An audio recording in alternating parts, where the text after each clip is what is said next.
When moving from a large city to a cabin in the countryside, my dream of living closer to and more in sync with nature came true. For a pretty long time, I could feel my body craving more time outdoors and less time dealing with the everyday stresses of city life. But what I wasn't so sure about was if it would be the right move career wise.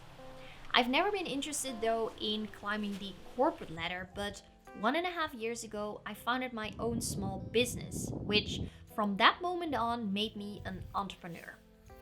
In my mind, a starting entrepreneur was supposed to network her way forward in a buzzing city and really had no business working from the countryside. Thankfully, my urge for cabin life was greater than my fear of failing as a businesswoman. I think because I was so aware of the challenges I might be facing on my entrepreneurial journey living away from the buzz, I was better able to explore how I could utilize the best of both worlds. I have found it is all about the art of balance. I'm constantly working on better understanding what I'm in need of in this journey and trying not to be influenced too much on this image of what an entrepreneur should be doing when building a business. Right now, I feel country life fuels my entrepreneurial life through simple silence. It enables me to find the time to quiet my mind, to become a better observer and elaborate and develop more ideas. It gives me the focus I need in order to create. When I now venture out to the city, I make sure my time is centered around connection, promotion, and execution of what I've been working on by myself. This allows me to channel my energy towards the other aspects of entrepreneurship that are missing when I'm away from the city. What I find fascinating is that when you let go of all these expectations and instead use your energy for figuring out what's best for you personally, you'll find that it's all about moving towards an equilibrium in both your work and personal life. When you find this balance of how to make the best use of the time you have and how to best divide it, it all seems to fall into place.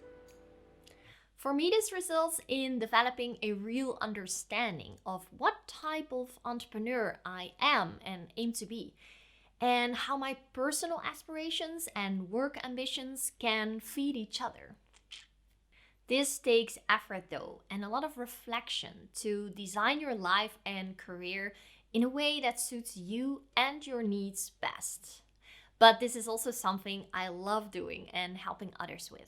I'm constantly developing new design tools for people to help them find out what they need in order to have a life and career that fulfills them. These last few weeks, I've been working long hours in the cabin to create an accessible and hands-on workshop around designing the work life you'll love. A few months back, I was accepted for taking part in the largest design event of Northern Europe called the Dutch Design Week to provide a series of workshops. So I jumped on the opportunity and blocked 2 weeks of city time in my agenda to fully immerse myself in the buzz. After weeks of working by myself and creating something I heavily believed in, it was amazing to see so many people sign up for my workshop. Meeting many like-minded people has been so inspiring, and seeing them really enjoying my design tools have given me a real confidence boost. It has strengthened my belief in dedicating chunks of time to just creating in silence and just executing and connecting with an audience when in the city. This way of splitting my time brings me so much more joy because I can enjoy the different worlds more intensely. Right now, when I visit a city, it allows me to experience mainly the positives of city life. I wasn't expecting that would be possible when moving away from it all. I am so glad that all this stress about leaving the city for the countryside has turned into more appreciation for what each has to offer me as an entrepreneur. It only just dawned on me when creating this video that many authors who have written about a secluded life in the woods actually frequently visited their most beloved cities.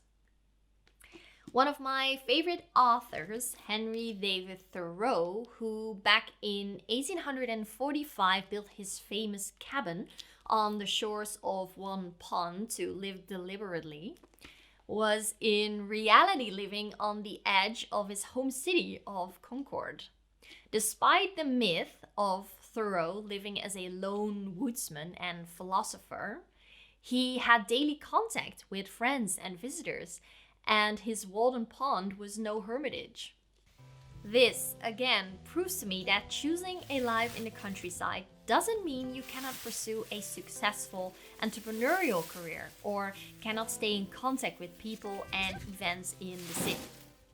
When you plan and dedicate your time in a way that suits your energy and your ambitions best, in this time and age, there is so much possible.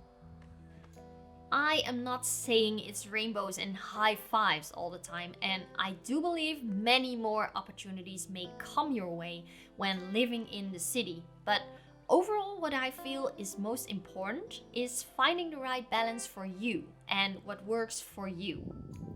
Everyone's different and does things differently, but I hope that sharing my way of building a business outside of the city can show you a different perspective on what we're supposed to be like as an entrepreneur.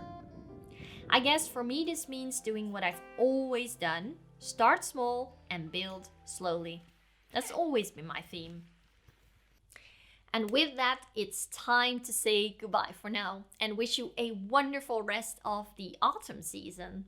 But before you go, please let me know your thoughts on pursuing a balanced and fulfilling life and career. What's your perspective on this? Please let me know in the comments below so I can read all about it.